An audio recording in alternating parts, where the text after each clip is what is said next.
Hello, welcome back to my channel Nandini Hazra ব্লগে তোমাদের অনেক অনেক স্বাগত, অনেক অনেক ভালোবাসা জানিয়ে নতুন একটা ব্লগ শুরু করলাম। আজ একটা নতুন দিন। আজকে হলো তোমার মঙ্গলবার। এখন বাজে 9:30 ঘড়িতে। তো সকালের আপডেট এটাই। আমার হাজবেন্ড তো বেরিয়ে গেছে, রেগুলারের মতন অফিস বেরিয়ে গেছে। সকালে আমার রান্না বান্না হয়ে গেছে, কিন্তু আমার ঘর মানে কি বলবো, ওলোই হয়ে আছে। ঘর পরিষ্কার করব কোথা থেকে, মানে আমি নিজেই ভেবে পাচ্ছি না যে কোনটা দিয়ে শুরু করবো। ঘরের অবস্থা তোমাকে একবার ব্যাক ক্যামেরায় দেখাই, চলো, তারপর কাজ করবো। বিছানার অবস্থা দেখো, আর একে তো শীতকাল, তার উপর দুনিয়ার জিনিস, আর আমার বর পুরো একদম যেখানে যা পারে দেখো ফেলে, দেখো অবস্থা, মানে কি বলবো, যেখানে যা পেরেছে রেখে দিয়ে। দেখো এদিকে, দেখো এখানে জামা কাপড়, এখানে গামছা, তারপরে এখানে আমার রান্নাঘরের অবস্থা দেখো, এখানে গামছা, এখানে জামা কাপড়, সাইকেল তোলা হয়েছে এখানে, মানে যেখানে পেরেছে জামা কাপড় রেখে দিয়ে চলে গেছে। আর এই যে আমার রান্না হয়েছে, তার জন্য ভ্যান ভ্যানি আছে, দেখতে হচ্ছে এখানে বাসন কুসন পড়ে আছে। কখন আমি কি করবো আমি নিজেও জানি না। কাজগুলো করতে থাকি, তোমাদের সাথে যতটা পারবো শেয়ার করব। আর ছেলে এখন গেছে একটু বাথরুমে, ফ্রেশ হতে গেছে। ও এলে ওকে খেতে দেবো। এখন ভাবছি ওকে একটু বর্নভিটা আর একটু দুটো বিস্কুট দিয়ে আপাতত শান্তি করি। তারপর ওকে ভাবছি, এখন ইচ্ছা আছে একটু কড়াইশুঁটির কচুরি বানিয়ে দেবো। কারণ একদম অল্প কটা নেই, এতগুলো ছিল জানো কড়াইশুঁটি। এবার আমি জানি এতগুলো আছে, মানে ওর মোটামুটি কড়াইশুঁটি ঠিক এইটুকুনি বেরিয়েছে। তোমাদের দেখাচ্ছি,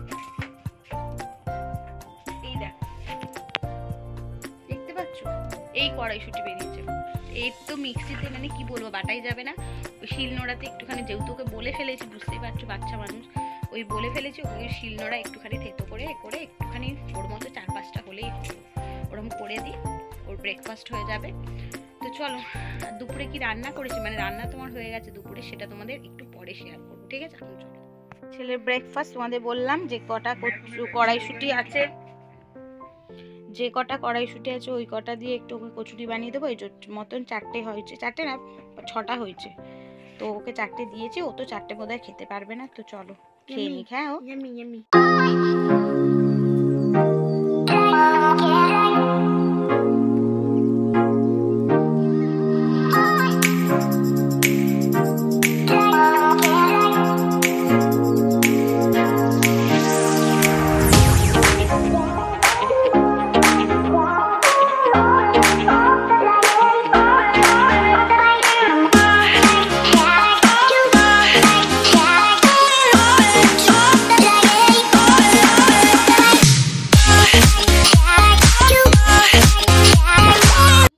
এই দেখো, তোমাদের সাথে কথা বলতে বলতে আবার এদিকে চলে এসেছি কাজ করতে। মানে বিছানার চাদরটা ভাবলাম চেঞ্জ করে দিই, অনেক দিন হলো পাতা আছে, আর ওই জন্য চেঞ্জ করব। আর এইসব চেঞ্জ করতে গেলে না বড্ড সময় লাগে, সময় সাপেক্ষ কাজ। আর যেহেতু শীতের বিছানা, শীতকালে তো মানে দুনিয়ার জিনিস বিছানায় থাকে। তোমাদের কি এইরকমই হয় না কি জানি না বাবা, না আমার ঘরে এরকম হয়।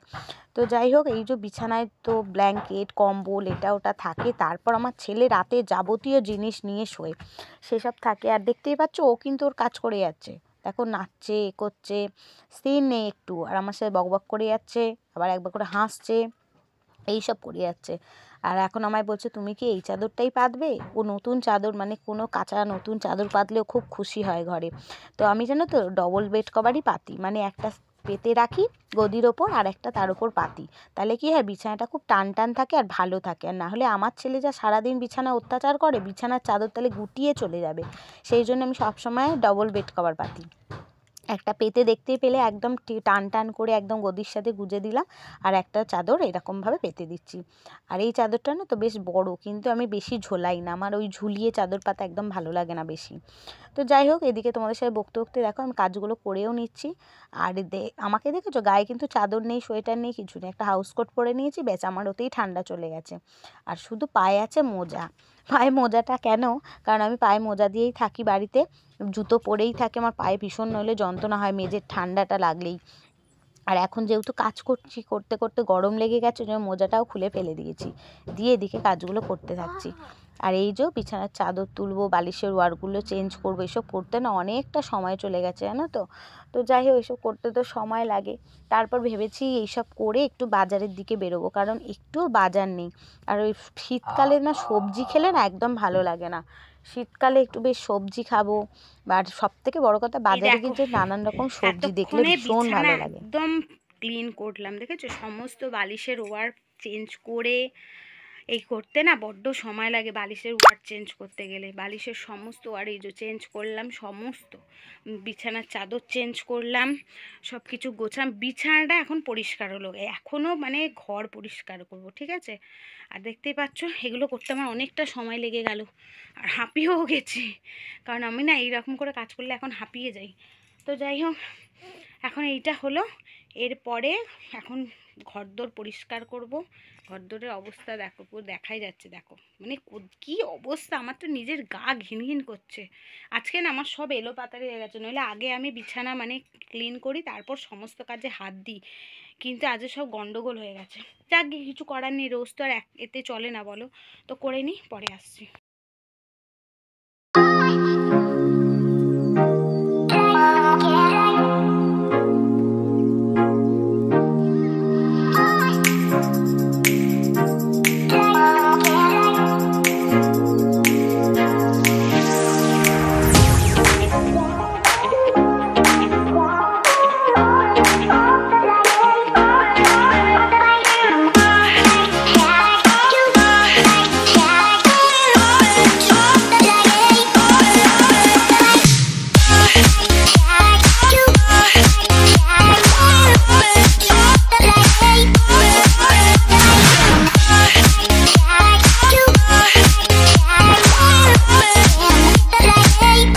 আর তোমাদের যে বললাম একটুখানি বাজারে বেরোবো, দেখো বাজার থেকে কয়েকটা বাজার করে নিয়ে চলে এসেছি। পুঁই মেচুরি, পেঁয়াজকলি, শিম, বেগুন, তারপর তোমার টমেটো, সব কিছু একটু করে, পেঁপে, একটা কদবেল আমার বরের জন্য, মানে বাজারে ধনেপাতা, ফুলকপি, এগুলো যেমন লাগে এইসব নিয়ে এসেছি। আর নিয়ে এসে সেটাই তোমাদের সাথে একটু শেয়ার করে দিলাম। আর আমার ছেলের জন্য কড়াইশুঁটি, আমার ছেলে কড়াইশুঁটি খেতে ভালোবাসে। আর দেখতে পাচ্ছ একটা ক্যাপসিকামও নিয়ে চলে এসেছি, ওটা লাল লাল হয়ে গেছিলো, ওটাই নিয়ে নিয়েছি। আর এদিকে দেখো মুদিখানাও কয়েকটা আছে, আমার বর সকালবেলা এগুলো এনে দিয়েই গেছিলো অফিসে। তো অল্প করেই চাল এনেছিল, কারণ চালটা এখন কীরকম কী হবে না হবে, ওই জন্য একেবারে বেশি চাল তুলিনি। আগে চালটা দেখি আমি খেয়ে, তারপরেই আমি না বেশি করে চালটা তুলি। তো যাই হোক, এদিকে যেগুলো খুব প্রয়োজন ছিল সেগুলো এনে দিয়েছে। মাজন এনেছিল দুটো, একটা বার করে নিয়েছি। আর একটু পাউরুটি, বিস্কুট, তেল, আটা, ময়দা, চিনি এইসবই নিয়ে এসে দিয়েছিলো। আর আমার না এই দেখো বেকারি বিস্কুট, আমার বেকারি বিস্কুট খেতেই না ভালো লাগে, আমার এমনি বিস্কুট অতটা পছন্দ হয় না।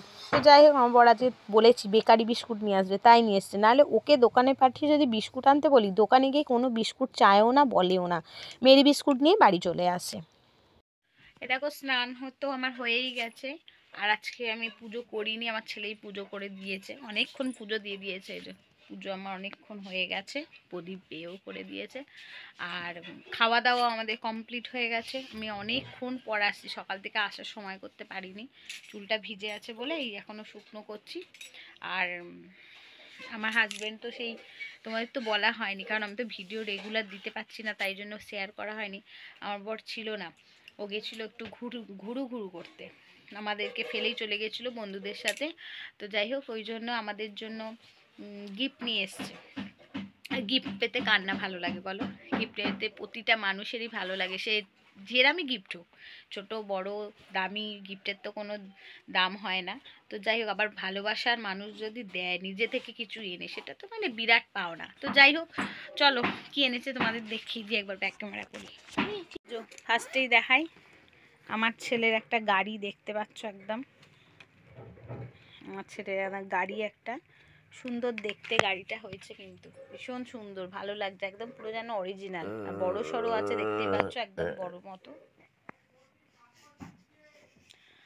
আর একটা জিনিস এনেছে ছেলের জন্য, একটা গেঞ্জি মানে টি শার্ট এনেছে একটা, আই লাভ দীঘা বলে লেখাই আছে, দেখতে পাচ্ছ। এই টি শার্টটা এনে দিয়েছে। আর একটা জিনিস এনেছে, সেটা আমার জন্য এনেছে, এই যে একটা ব্যাগ এনে দিয়েছে। এই ব্যাগটা এনে দিয়েছে কারণ আমার ছেলেকে তো স্কুলে আনতে যাওয়ার জন্য আমার প্রয়োজন হয়, এর মধ্যে ছাতা ঠাতা, তারপর তোমার জলের বোতল, এগুলো রাখি। ব্যাগটা বেশ ভালোই দেখতে, খারাপ না, আমার পছন্দই হয়েছে। আর এই যে একটা ছোটের মধ্যে পার্সও আছে, অসুবিধা নেই, সুন্দরই হয়েছে। আর এই যে আমার অনেক রকম ব্যাগ আছে, আর এরম একটা ব্যাগ কিনবো করছিলাম, তো নিয়ে চলে এসছে। কী করে বুঝতে পারে, তাই না? ভালোবাসার মানুষরা সব বুঝতেই পারে কী প্রয়োজন না প্রয়োজন, তাই যাই হোক নিয়ে নিয়েছে। তো কেমন হয়েছে গিফটগুলো অবশ্যই বলবে, ঠিক আছে? কেমন হয়েছে গিফটগুলো অবশ্যই বলবে।